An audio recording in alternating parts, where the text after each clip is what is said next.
Day 13 today of our travel vlog, our preparation before we head off for 12 months to Southeast Asia.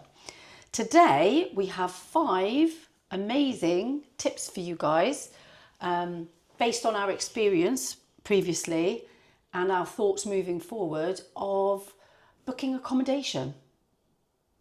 So shall we get started? Yeah, there's 5 tips. The 5th tip is excellent because it's about saving money. Yes, so stick around for that one. Stick around for that one, I would anyway. Don't forget to subscribe. We love chatting with you guys daily. So yes, so number 1, we've written them down so we don't forget them. Yep. Mix short-term and long-term stays. Yes. Why do we feel that's number 1 tip, Deb? I think that probably stems back from our previous trips where we've booked accommodation for a certain amount of time and we've turned up there and been, let's say, disappointed. Yeah, it's like, have you ever turned up anywhere? You've booked it looks rosy on the brochures or on the app or the internet. Yes. And you turn up and you go, oh my God, what have we done? Yeah, and actually these pictures are not the same as the ones that I saw online. So we've had that happen to us, sadly. So that was a lesson. Yes. A big lesson. Yes. So I think when that happened to us, we had to change our mindsets in the sense of, okay, we know we're going to be in an area for a set amount of time, but let's just book 1 or 2 nights to start with when you arrive and to give you time to check out the area. And I think particularly for this next trip, the big trip we're doing for 12 months, I think we've agreed that a good process for us will be to book a hotel for the first few days. Yeah, I think it's really important you get this tip because it's a massive thing. Because we turn up some places and it's magical, we turn up to other places, it's horrendous. Yes. And well, we booked a villa once for 3 weeks and it wasn't great. No, it wasn't. But you're stuck then because you've booked it for 3 weeks. I mean, You've already paid. yeah, so there's nothing you can do about it. Yeah, so to try and avoid that, I think we've taken the stance now that we will be booking probably a hotel type accommodation where you don't have to think too much about anything. You've got all the facilities you need for those few days. And then what we're planning on doing is actually going to some local agents, aren't we, in each area? Yeah, but I think there's a couple of reasons why I think it's the way to go. One is to get the lay of the land. So you turn up, you're in a nice hotel anyway. Okay, that's cool. So you're going to be looked after. It's secure. You know, as a rule of thumb, from the stuff you read online, that it's a nice area, that kind of thing. But you don't know until you hit the ground. You don't know. So if you just book a hotel when you first arrive in an area, you can say, well, we're not staying here. Yes, or you might we not can like the move on. district. Yeah, you might not like the districts it's in. It might not be the right vibe for you. So I think that's a really good tip. And then to move forward from there, especially if you're going to be doing Slow travel. the same as us, Yeah. slow travel, you're going to be spending quite a bit of time in an area. So I think it's going to be important for us to actually go and view places, i.e. through an agent, for instance, because for our longer stays, we're planning on having, certain facilities that we want to have as a couple. So I think that's important to, the number 1 tip is, to mix your accommodation, between short and long term. Yeah, we would definitely recommend you arrive in an area on short. Yes. And it's probably easier a hotel than anything else. And then you go looking to see what area you want to be in and everything else, and then get local recommendations. Yes. So that's the basis of it, because you don't know where the restaurants are, you don't know where the good areas are, you don't know where the beach is, you don't know any of this stuff in a brochure. So tip number 2, how would you go for the long accommodation, Deb? So tip number 2 is about platforms. How do you actually do the bookings? And being the main person in this partnership who does all of the booking, I can tell you that I use a variety of platforms and I would recommend that. I wouldn't just stick to one. There's so many out there now. You've got Booking.com, Airbnb, even local Facebook groups is a good source. Ones that usually expats are part of. If you join them once you get to an area, that's really good, because again, there could be recommendations on there. Yeah. And Even the hotel yeah, that you're staying in. Ask the yes, staff. ask them for the actual local people who live there, for alternative platforms or ways of booking. Local restaurants. Yeah, so it's. I think the main thing is not keep sticking to one form of booking, because you could come a cropper if you're just relying on one way to book your accommodation. I think you should keep your options open. Not only that, we have found with Airbnb, for example, that we've turned up and it hasn't been what we expected. Yeah, but the same could happen in Booking.com or the other platforms. Yeah, so we're not picking on one platform. Yes. When I say Airbnb, I don't mean the company, I mean the process. We go for long stay accommodation, and the long stay accommodation isn't what is being sold online. Or, like your daughter Or the had worst recently, thing in the world, you can be scammed. Yes. And you can actually turn up at accommodation and it, A, not even exist or be there, or B, nobody turns up to let you in. And that happened recently to my daughter. And it was for a very special occasion, and it's so upsetting when that happens for everybody involved. Yeah. So you have to be very, very careful and really have your wits about you. And again, just a personal tip from me here, I would never book any accommodation that hasn't got any reviews at all. It's just too much of a risk for me. That's just my my tip one is so important for that reason. Yes. So you can go and look at the area. You can actually ask for the address of somewhere before you go, and you can go and have a look. Check it out. Yeah, if you've before got the you time. book it. Yes, and that's the important thing for us. With doing long travel, we will have the time to do that. Whereas quite often with our other trips, you don't have the time, and you're moving from city to, the coast, and then back to another city. So you are relying fully with online processing at that point. Yes. But if you're planning on longer travel like us, then you will have the time to go and check these places out. I mean, Debbie is exceptional at it. As we're driving along, especially on our long trips in Europe, where we spent a couple of months on the road, she'll be in the passenger seat on her phone, going through all the platforms and that. And we've stayed in some amazing places. Don't get me wrong, these platforms are good. Yes. But now and again, they're not. And it's only because they can only do what they're fed. Mm-hmm. And we've turned up with places, and Debbie looks at me and she goes, "Oh, he's not going to be happy." And we've turned up, and it can be horrendous, but it can look horrendous on the outside, and you go inside and it's amazing. Yeah. So you do have to keep an open mind. These are just tips. It doesn't mean that we're right or wrong. These are tips that we've come across. Yeah, and definitely. And we've experienced, I would say. Yeah, and it's our way forward now for planning our trips. So yes. So that's tip number 2. Now on to tip number 3, which is prioritising your essentials. So what really matters what do you need? to you? When you're at that destination. And for us, like we just said, we're happy to book a hotel for a short period, but then we want certain things. We want cooking facilities. We want to be able to wash our clothes and, washing the clothes is a massive thing for me. I mean, I've spent many hours in laundrettes. Last time we did a couple of 2-month trips, and it was the laundry. When you go away for a week or fortnight, you take enough clothes. You don't worry about it. But you've got to carry a lot of clothes otherwise, and it's finding the laundry facilities, especially if you're staying in hotels. We stayed in a lot of hotels, and to be honest, it wasn't for us, was it? Well, the laundry costs in the hotels are astronomical, so it doesn't make sense to use the hotel laundry service.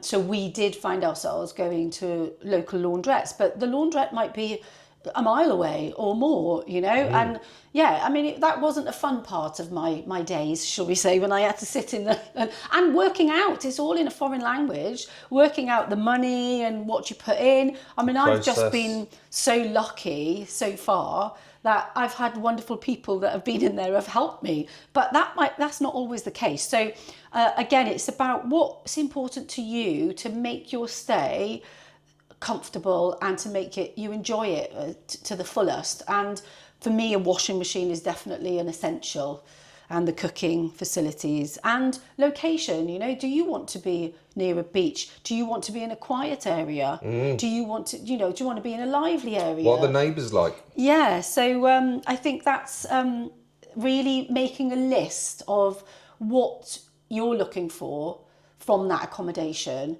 before you even start searching. Yeah, and one of the things for me is the internet for two reasons. One, because I trade, and the other one, And to do this. and like so many of us out there, we're just used to having Wi-Fi now.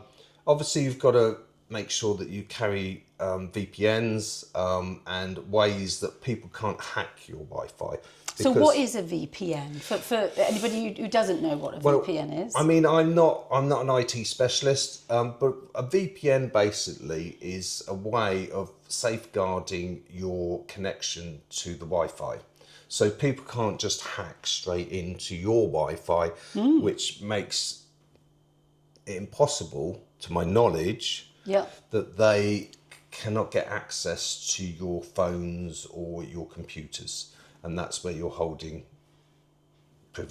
your information. So security's really big. What else is there? Well, for you, security is like we stayed in a villa, and even the patio doors had padlocks on, and which that made you feel better, didn't it? You like having lots of security. See, I come from just outside London, and it's quite strange. When we moved to Devon, doors were wide open. Nobody locks their cars. Nobody locked their doors or their cars. So it was quite a shock to me. So I think I've had security sort of inbred in me. So I lock all the doors. I lock all the windows. I'm one of them. So security is a big issue for me because I have been burgled whilst I was asleep in my bed. And I didn't know anything until I woke up, and laptops and vans and phones had gone in the middle of the night. So I know it's possible from living it. So security is a biggie for me. And again, you don't know about security until you look at the premises. Until you arrive. Yeah. Until you arrive. So what is important? Right. Is the area important for security? Is the kitchen important for you so you can cook? Is the laundry facilities, even if it doesn't have laundry facilities, is it easy and accessible to a laundrette? Yes. If it is, are they easy to use? As Debbie said, after travelling around quite a few countries, every country is different. Yeah. Languages, not only the languages, it's the way they do business, the way machines are. Some are money, some are cards, some are... Yes. There's lots of different things, isn't there? Yes. So for me, personally, I would rather book an accommodation with a washing machine, because then I don't have to worry about any of that other things. Yeah.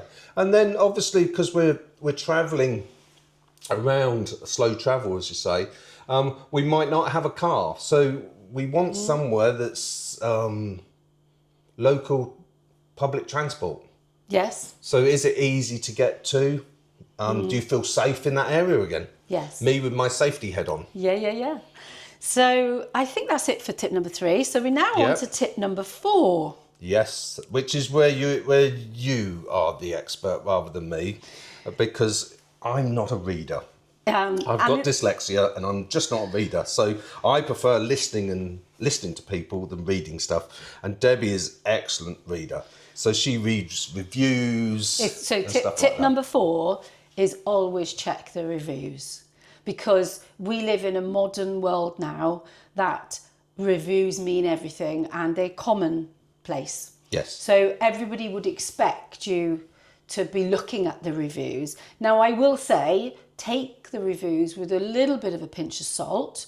And I would always check the dates of the reviews, because I don't know about you guys, but whenever I'm reading reviews, they could be marvellous and wonderful, but they were from 2 years ago and nobody said anything since. Well, not only that, we've had companies where people have turned around and said, give us enough money and we'll do loads of reviews for you. Yes. So you have to really be aware. Yeah. I mean, there are organisations out there that will do, I don't know how they do it, but, reviews for you for a fixed price. So you do always have to, read between the lines, I suppose. Yes. And look for a variety of reviews, and real reviews. So, for instance, if there's a property and it's got 5 stars and all the reviews are 5, 5, 5, 5, 5, I probably wouldn't trust that. Yes. I would be looking through... Because not everybody wants the same thing. You can't please everybody. No. And that's an impossibility, and that's a natural thing. Yeah. So I always look for the variety, whether it was arrived late at night and you want the person you want to see the bad as well, don't you? Yeah, exactly. Which I can see past that. Somebody's tired and, and it's not a common theme in the reviews. But, again, if there is a common theme in the reviews, like the swimming pool was... not fit for purpose, or there were tiles missing or chipped, and it was a danger hazard, then obviously I would take note of that. And again, what's great these days is people can add their own pictures and their own videos to their reviews. Yeah. So it's quite handy to, if somebody's put a review of their room, for instance, their hotel room, just watch it, Yeah. And yes, it does take time, but I think it's worth it. I think it's time well spent. I think it is, especially with the slow travel, because what you've got to remember, Freedom Lifestyle is all about slow travel. And you're looking for an apartment or a villa or something that you're going to stay in for a long period of time, be that a month, 2 months, 3 months, as a rule of thumb. Not usually much longer than that, because you're carrying on travelling. Slow travel, as the word suggests. You're just taking your time travelling around. And because of that reason, it's really important to really check it out, because it's such a pain, isn't it? Packing, unpacking, yes, from property to property, and not being happy with where you are. Yes. Yeah, and another biggie I think that I look out for is if people, lots of people within the reviews are saying that, the accommodation didn't have a very nice smell, i.e. smokers had been in there. Yeah. We are non-smokers, and I'm asthmatic, so I always look for that as well. Because we've turned up and had some places like that have been horrendous, yeah, and they've put us in another room or another apartment, and it's been the same. So there's the whole building. I think the whole building, everybody yeah, was smoking in their apartments, and that's it filters through the aircon. You see, when it's one building like that. So I don't think we just couldn't escape it, and I particularly struggle with that. It's a very unpleasant experience for me. So that's another thing that I look out for. What we found was, if you're not happy, just move on. Just go and find yes, another apartment, because you got to remember, you got to be happy as you travel. Yes. So that's a massive tip. Yeah, because what comes with travelling is stress. There is stress involved with travelling, and there's lots of organisation and planning and booking, like we've already said. And because of the nature of how we operate, we are not that organised, to be fair. We don't book, 3 accommodations in a row. No. We just book one.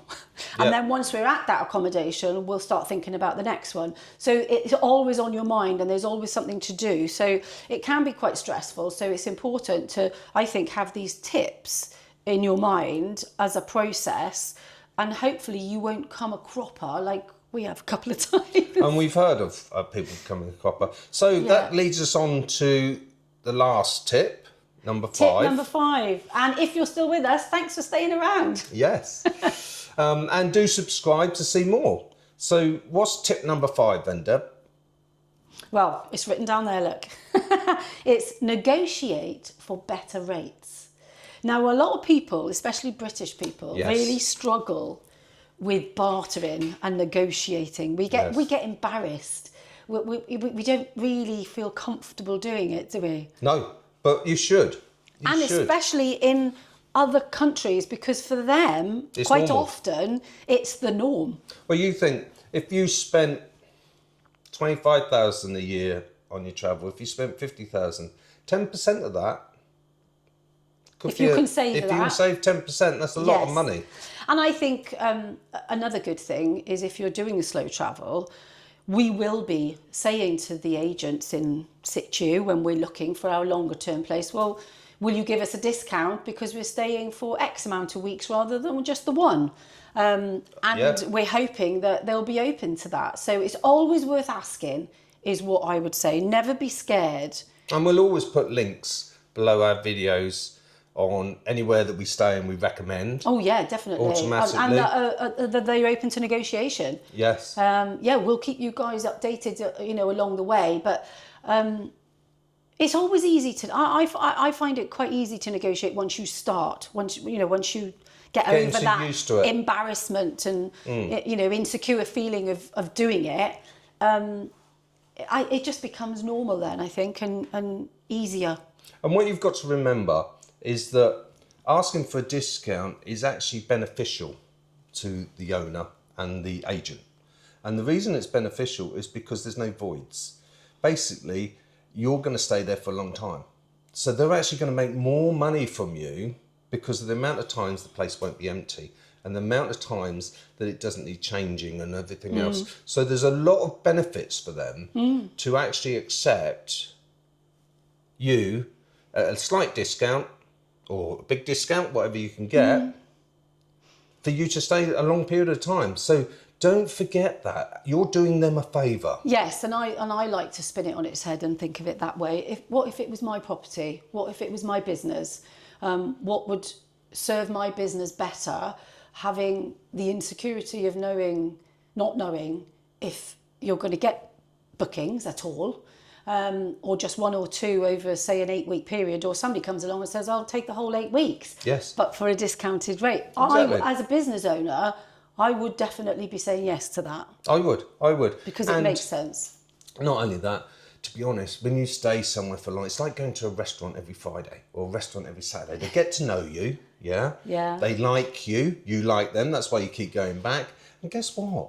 Even if it's not discounts, they'll give you stuff for free. Yeah, they'll give you a free dessert. Try now this, and then, try or- that. It might be a drink. It might be, and that's the same with accommodation. Yeah. Yeah? Sometimes you'll get it, sometimes you won't. Sometimes you'll never see anyone at all. But as a rule of thumb, they will be happy to keep you happy. Yes, and on that note, actually, I think you've made a really good point there, that sometimes it's self-serve, you actually, that they give you instructions and keypads to get into these places. I would always recommend trying to have a one-to-one conversation with the business owner, the accommodation owner, whether that's via WhatsApp, email, because that's the time that you can negotiate. You can't do it if you don't have On the platform or anything else. Yeah, you can't go through the platform and do that kind of thing because it's quite restricted. So, and to be fair, 9 times out of 10, when we've booked accommodation that we have to check in ourselves, there's always a contact number or an email. Yep. That you can use, and we've done it. We've actually done that, and we stayed in. We've got discounts before. Yeah, haven't we? we've Said, stayed in "Look, accommodation. We're not happy with this. We're not happy with that. Oh well, yeah, you get discounts if you find fault as well. Yes. And that's another good thing is don't be embarrassed to say, look, this is not how you described it, or this is not meeting my expectations. We've done that and got discounts, and we've also stayed in accommodation for say 2 weeks, and then decided. Cannes comes to mind. Yeah, we like it here. In particular, we loved Cannes, and we decided we wanted to stay another week. So we negotiated another week, but at a lower rate. And to be fair, I mean, if you're a negotiator and looking for deals all the time like me, the actual agent, the lady that was looking after the property for a gentleman who owned a couple of these properties, said, oh yeah, he'd be interested in selling. Yeah. So you never know where that journey's going to go. No. And you might be able to make some money on the way, let alone discount. So there's always that. That's the way my mind works. So never be afraid to talk to people. And I think slow travel is all about talking to people, isn't it? That's what I'm looking forward to. I'm so looking forward to making connections and meeting wonderful people. That's something I'm really looking forward to. So I think that's it for today on that. If you've got any tips that you would like to share with the community and ourselves, we'd love to hear from you. So please put something down in the comments if you've got anything like that, or email us. We have an email if you would like to email us. And I think that's it, isn't it? That's bye for now for me, for definite. I can't think of anything else to say. Yeah. See you soon, guys. See you soon. Bye. Bye.